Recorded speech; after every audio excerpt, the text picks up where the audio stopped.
నమస్కారం, జీనీస్కి స్వాగతం. నేను మీ ప్రియ. ఈరోజు వార్తల్లో విశేషాలు.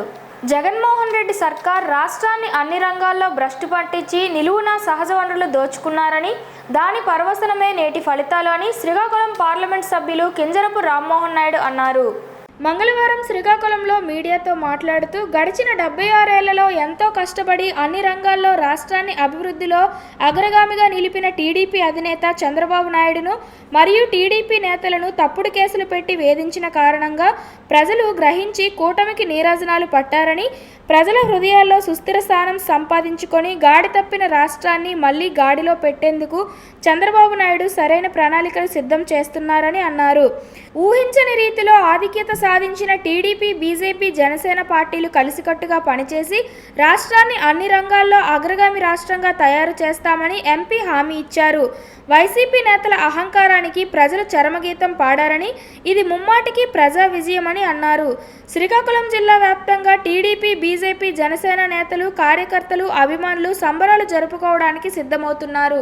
రాష్ట్రం నాశనం అయిపోతున్నటువంటి సందర్భంలో మనం ఈ రోజుకైనా స్పందించకపోతే, మనం బాధ్యత తీసుకోకపోతే రాష్ట్ర భవిష్యత్తు శూన్యం అయిపోతుందన్న ఆలోచనతోని ఈరోజు బలమైనటువంటి నాయకులుగా చంద్రబాబు నాయుడు గారిని, పవన్ కళ్యాణ్ గారిని, మోదీ గారిని ఈరోజు కలిసికట్టుగా గెలిపించడం జరిగింది. మేము కూడా ఊహించలేదు, 120 అనుకున్నాం, కానీ అది ఆలోచన వరకే మాకు అనుకున్నా సరే ఈరోజు ఆ ఆలోచనని సాధ్యం చేసి 160కి పైగా సీట్లు గెలిపించడానికి ఈరోజు ప్రజలందరూ కూడా పూనుకున్నారనంటే వాళ్ళకి ప్రత్యేకంగా శిరస వంచి వాళ్ళందరికీ కూడా మా ధన్యవాదాలు తెలియజేసుకుంటున్నాం. ఈరోజు రాష్ట్రాన్ని మళ్ళీ గాడిలో పెట్టి రాష్ట్ర అభివృద్ధి కోసం చంద్రబాబు నాయుడు గారి తాలూకా సహకారంతో, అలాగే మోదీ గారి తాలూకా సహకారంతో, పవన్ కళ్యాణ్ గారి తాలూకా సహకారంతో మన శ్రీకాకుళం జిల్లా అలాగే ఆంధ్రప్రదేశ్ రాష్ట్రాన్ని భవిష్యత్తులో పునర్నిర్మించుకొని దేశంలోనే ఒక ఉన్నతమైనటువంటి రాష్ట్రంగా తయారు చేయడానికి మేమందరం కూడా సిద్ధంగా ఉన్నాం. ప్రజలకు కూడా విశ్వాసం కల్పిస్తున్నాం. 5 సంవత్సరాలు ఏ రకంగా నష్టపోయాం కల్లారు మీరందరూ కూడా చూశారు. ఆ నష్టానికి అధిగమించి ఈ దేశంలోనే ఒక ఉన్నతమైనటువంటి రాష్ట్రంగా తయారు చేయడానికి అన్ని రకాలుగా కూడా మేము కష్టపడి ప్రజల కోసం పనిచేస్తాం. అలాగే తెలుగు జాతి కూడా ప్రపంచంలోనే ఒక ఉన్నతమైనటువంటి జాతిగా ముందుకు నడిపించడానికి చంద్రబాబు నాయుడు గారు కూడా ఒక మంచి ప్లాన్తో ఈరోజు ముందుకు వస్తున్నారు. మరి ఈ యొక్క 5 సంవత్సరాలు కూడా ఒక అద్భుతాలు ఈ యొక్క రాష్ట్రంలో మనం చూడబోతున్నాం అనేది కూడా ప్రజలకి విశ్వాసంగా తెలియజేసుకుంటున్నాం. మరొక్కసారి ప్రజల తాలూకా విజయం ఇది. ఏ రాజకీయ పార్టీది కాదు, ఒక్క నాయకుడిది కాదు, ఇది 5 కోట్ల మంది రాష్ట్ర ప్రజల తాలూకా విజయం అనేది కూడా తెలియజేసుకుంటున్నాను. ఎవరైనా దుర్మార్గులు రాజకీయాల్లోకి వచ్చి, క్రిమినల్స్, ఆర్థిక ఉగ్రవాదులు రాజకీయాల్లోకి వచ్చి వాళ్ళ సొంత జాగీరులాగా రాజ్యాంగాన్ని ఇష్టం వచ్చినట్టుగా మార్చి వాళ్ళు నచ్చినట్టుగా ఈరోజు చలాయిస్తే వాళ్ళకి బుద్ధి చెప్పడానికి ప్రజలు ఎప్పుడు కూడా సిద్ధంగా ఉంటారనేది ఈరోజు ఈ తీర్పు చూస్తే వాళ్ళందరికీ కూడా గుణపాఠం చెప్పే విధంగా ఈరోజు ఈ తీర్పు ఉంది. కాబట్టి భవిష్యత్తులో జగన్మోహన్ రెడ్డి లాంటి ఆలోచనలతో ఎవరైనా సరే పోటీ చేయడానికి కూడా భయపడే విధంగా ఈరోజు ఈ రిజల్ట్ వచ్చింది. కాబట్టి అటువంటి ప్రజాస్వామ్యాన్ని ఈరోజు పకడ్బందీగా కాపాడుకుంటూ ముందుకు నడిపించిన మా ఆంధ్రప్రదేశ్ రాష్ట్ర ప్రజలందరికీ కూడా మరొక్కసారి నా ధన్యవాదాలు తెలియజేసుకుంటున్నాను. టెక్కలి నియోజకవర్గంలో ఎన్టీ రామారావు పోటీ చేసిన 1994 మినహాయించి ఇంతవరకు నమోదు కాని భారీ మెజార్టీ రికార్డును రాష్ట్ర టీడీపీ అధ్యక్షుడు కింజరపు అచ్చెన్నాయుడు సొంతం చేసుకున్నారు. వరుసగా 6 సార్లు గెలవడంతో పాటు 2024 ఎన్నికల్లో పోస్టల్ బ్యాలెట్ మినహాయించి 32,926 ఓట్ల మెజారిటీతో వైకాపా అభ్యర్థి దువ్వాడ శ్రీనివాస్ మీద గెలుపొందారు. 1994లో ఎన్టీ రామారావు ఇక్కడ కాంగ్రెస్ అభ్యర్థి వజ్జ బాబురావు మీద 40,890 ఓట్ల మెజారిటీతో గెలిచారు. ఆ తర్వాత మెజార్టీ హనుమంతు అప్పయ్య ద్వారా ఈ ఉప ఎన్నికల్లో ఎన్టీ రామారావు రాజీనామా చేసిన తరువాత టీడీపీ అభ్యర్థి పి విశ్వేశ్వరరావు మీద 22,197 ఓట్ల మెజారిటీతో గెలిచారు. ఆ తర్వాత 1985లో వరద సరోజ టీడీపీ నుంచి పోటీ చేయగా కాంగ్రెస్ ఐ నుంచి బరిలో నిలిచిన డివి రామారావు మీద 21,571 ఓట్లతో గెలుపొందారు. ఆ తర్వాత ఇప్పుడు వీటిని బద్దలు చేస్తూ కింజరపు అచ్చెన్నాయుడు పోస్టల్ బ్యాలెట్ మినహాయించి 32,926 ఓట్ల మెజారిటీతో గెలుపొందారు. 2014-19లో మంత్రిగా పనిచేసిన అచ్చెన్నాయుడు 1996లో ఎర్రంనాయుడు లోక్సభకు ఎన్నికైన తరువాత ఎమ్మెల్యేగా అడుగుపెట్టారు. అప్పటి నుంచి 2004 తప్ప ప్రతిసారి ఆయన గెలుస్తూనే వచ్చారు. 1955 తరువాత ఈ నియోజకవర్గంలో ఎవరూ రెండోసారి నెగ్గలేదు. ఉప ఎన్నికలతో సహా టీడీపీ 8 సార్లు, కాంగ్రెస్ 3 సార్లు, స్వతంత్ర పార్టీ, జనతా పార్టీ ఒక్కోసారి గెలవగా ఇండిపెండెంట్గా బెండి కోర్మన్న 1952లో ఒకసారి గెలిచారు. కూటమి అధికారంలోకి వచ్చే అవకాశం ఉన్న దృష్ట్యా శ్రీకాకుళం జిల్లాలో కూటమి అభ్యర్థుల గృహాల్లో నేతలు, కార్యకర్తలు, అభిమానుల సందడి కనిపిస్తోంది. శ్రీకాకుళం జిల్లా కేంద్రంలో బీజేపీ, జనసేన, టీడీపీ కార్యాలయాలు కార్యకర్తల సంబరాలతో కిటకిటలాడుతున్నాయి. మాజీ ప్రభుత్వ విప్ ఆమ్దాల వలస టీడీపీ అభ్యర్థి కోన రవికుమార్ ఇల్లు వేలాది మంది అభిమానులతో నిండిపోయింది. ఎంపీ కింజరపు రామ్మోహన్ నాయుడు క్యాంపు కార్యాలయంలో స్వీట్స్ పంపిణీ చేశారు. శ్రీకాకుళం అసెంబ్లీ నియోజకవర్గం అభ్యర్థి గొండు శంకర్ నివాసం వద్ద కిక్కిరిసిన జనం కనిపిస్తున్నారు. టెక్కలి ఎమ్మెల్యే కింజరపు అచ్చెన్నాయుడు స్వగ్రామం నిమ్మాడలో జనసంద్రంగా మారింది. బాణసంచపై నిషేధం ఉండడం వల్ల ఎక్కడా సంబరాలు కనిపించలేదు. శ్రీకాకుళం అంతటా 144 సెక్షన్ విధించారు.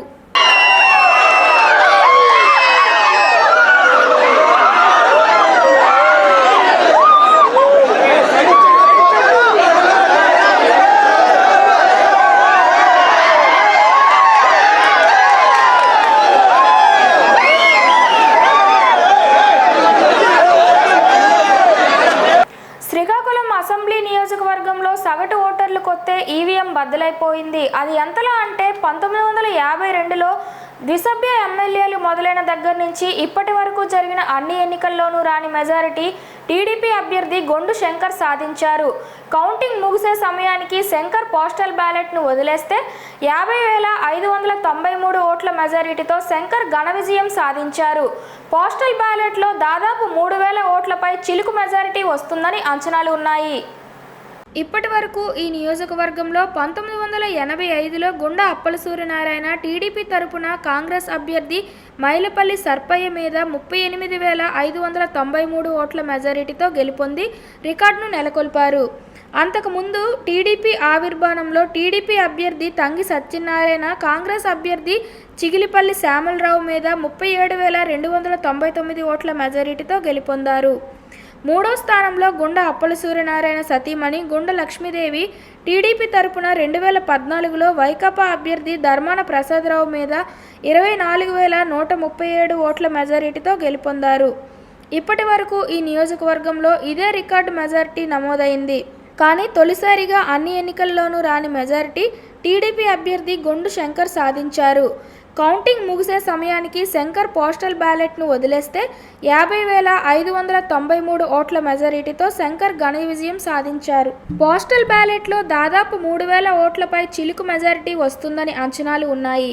ఇప్పటి వరకు ఈ నియోజకవర్గంలో 1985లో గుండా అప్పల సూర్యనారాయణ టీడీపీ తరపున కాంగ్రెస్ అభ్యర్థి మైలపల్లి సర్పయ్య మీద 38,597 ఓట్ల మెజారిటీతో గెలుపొంది రికార్డును నెలకొల్పారు. అంతకుముందు టీడీపీ ఆవిర్భావ టీడీపీ అభ్యర్థి తంగి సత్యనారాయణ కాంగ్రెస్ అభ్యర్థి చిగిలిపల్లి శ్యామలరావు మీద 37,299 ఓట్ల మెజారిటీతో గెలుపొందారు. కానీ తొలిసారిగా క్లిష్టపేట సర్పంచ్ అసెంబ్లీ బరిలో నిలిచిన రాష్ట్ర రెవెన్యూ మంత్రి ధర్మాన ప్రసాదరావును ఢీకొట్టి 50,593 ఓట్లతో ప్రాథమికంగా మెజారిటీ సాధించారు. 20 రౌండ్ల లెక్కింపులో 1,13,455 ఓట్లు గొండు శంకర్లకు పోలవగా వైకాపా అభ్యర్థి ధర్మాన ప్రసాదరావుకు 62,862 ఓట్లు వచ్చాయి. దీంతో దాదాపు 51,000 మెజారిటీతో శంకర్ అరుదైన రికార్డును సొంతం చేసుకున్నారు. ముఖ్యంగా మనందరి ఆశాదీపమైనటువంటి ఈ రాష్ట్ర భవిష్యత్తు దిశానిర్దేశకుడైనటువంటి నారా చంద్రబాబు నాయుడు గారిని కూటమి తరపున ముఖ్యమంత్రిగా చేయబోతున్న రాష్ట్ర ప్రజలందరికీ శుభాకాంక్షలు, ధన్యవాదాలు తెలియజేసుకుంటూ, అలాగే అందులో భాగంగా శ్రీకాకుళం నియోజకవర్గం నుండి 50,000 పైచీలకు భారీ ఎత్తున నన్ను ఎమ్మెల్యే అభ్యర్థిగా గెలిపించినందుకు శ్రీకాకుళం నియోజకవర్గ ప్రజలందరికీ కూడా నా హృదయపూర్వక పాదాభివందనాలు, నమస్కారాలు తెలియజేసుకుంటూ, ఈ గెలుపు పూర్తిగా నా శ్రీకాకుళం నియోజకవర్గ ప్రజల విజయంగా నేను దీన్ని అభివర్ణిస్తూ, ఇది వారి యొక్క గెలుపు, ఇది ఇందులో డౌటే లేదు. ఈ విజయాన్ని నియోజకవర్గ ప్రజలకే అంకితం చేస్తున్నాను కూడా ఈ సందర్భంగా తెలియజేసుకుంటూ, ఇంత గురుతర బాధ్యత నాపై ఉంచారు. ఈ నియోజకవర్గాన్ని సేవ చేసే అవకాశాన్ని నాకు కల్పించారు కనుక రానున్న రోజుల్లో ఈ నియోజకవర్గాన్ని అభివృద్ధి పదంలోకి, అలాగే సంక్షేమ పదాలు కానీ పథకాలు కానీ అన్ని రంగాల్లో కూడా ప్రజలందరికీ ఉపయోగపడేటట్టు ముందుకు తీసుకెళ్తానని నేను ఈ సందర్భంగా తెలియజేసుకుంటూ నమస్కారం.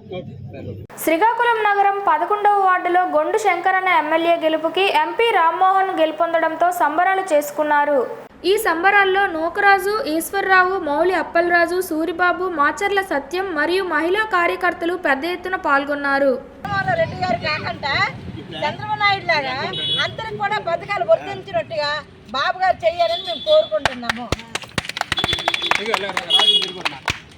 చంద్రబాబు నాయుడు నాయకత్వం, జై చంద్రబాబు నాయుడు. జగన్మోహన్ రెడ్డి రావాలి, పోవాలి, జగన్మోహన్ రావాలి అని 2019లో కోరుకున్న ప్రజలు 2024లో 100 రెట్లు రెట్టింపయ్యి పోవాలని కోరుకున్నారు.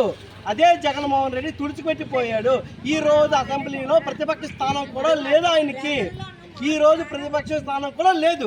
ఇప్పుడు అత్యంత అభివృద్ధి చేయడానికి ప్రజలు చంద్రబాబు నాయుడిని ఎన్నుకున్నారు. మొత్తం ఆంధ్రప్రదేశ్ ప్రజలందరూ టీడీపీ కూటమికి జై హో చిన్న పిల్లల నుంచి వరకు అందరూ ఏకదాటిగా ఓటేసి ఈవీఎంలను పగలగొట్టినట్లు ఓట్లను వేశారు. ఇదే మన ఆంధ్రప్రదేశ్ అభివృద్ధికి నాంది. తెలుగుదేశం, జనసేన, బీజేపీల కూటమి రాష్ట్రంలో క్లీన్ స్వీప్ చేసింది. శ్రీకాకుళం జిల్లాలో కూడా ఎన్డీఏ కూటమి అన్ని స్థానాల్లోనూ కూడా గెలుపొందింది. జిల్లాలో ఒక పార్లమెంట్ స్థానంతో పాటు 8 శాసనసభ నియోజకవర్గాలను కూటమి సొంతం చేసుకుంది. వైఎస్ఆర్ కాంగ్రెస్ పార్టీ జిల్లాలో బోని కొట్టనే లేదు. జిల్లాలో ఎన్డీఏ కూటమి తరపున పోటీ చేసిన శ్రీకాకుళం ఎంపీ అభ్యర్థి కింజరపు రామ్మోహన్ నాయుడుతో పాటు ఇచ్చాపురం నుంచి బెందాలం అశోక్, పలాస నుంచి గౌతు శిరీష, టెక్కల నుంచి కింజరపు అచ్చెన్నాయుడు, నరసనపేట నుంచి బగ్గు రమణమూర్తి, శ్రీకాకుళం నుంచి గొండు శంకర్, పాతపట్నం నుంచి మామిడి గోవిందరావు, ఆముదాల వలస నుంచి కోన రవికుమార్, హెచ్చర్ల నుంచి బీజేపీ అభ్యర్థి ఎన్ ఈశ్వర్రావులు గెలుపొందారు. అధికారికంగా ఈ రాత్రికి ప్రకటించాల్సి ఉన్నప్పటికీ కడపటి సమాచారం అందే వరకు మాత్రం వారంతా భారీ మెజారిటీతో దూసుకుపోతున్నారు. ఎన్డీఏ కూటమి అభ్యర్థుల గెలుపు ఖాయమైనప్పటికీ అధికారికంగా ప్రకటించాల్సి ఉంది. జిల్లా వాసులు వైసీపీ నాయకులు కళ్ళు బైర్లు కమ్మేలా తీర్పును ఇచ్చారు. ఒక్క సీటు కూడా వైసీపీకి సాధించకుండా ఓటర్లు తీర్పునిచ్చారు. 5 ఏళ్ల వైఎస్ఆర్ కాంగ్రెస్ పార్టీ పాలనపై ప్రజల్లో ఉన్న వ్యతిరేకత ఏ స్థాయిలో ఉందో సార్వత్రిక ఎన్నికల్లో తేలిపోయింది.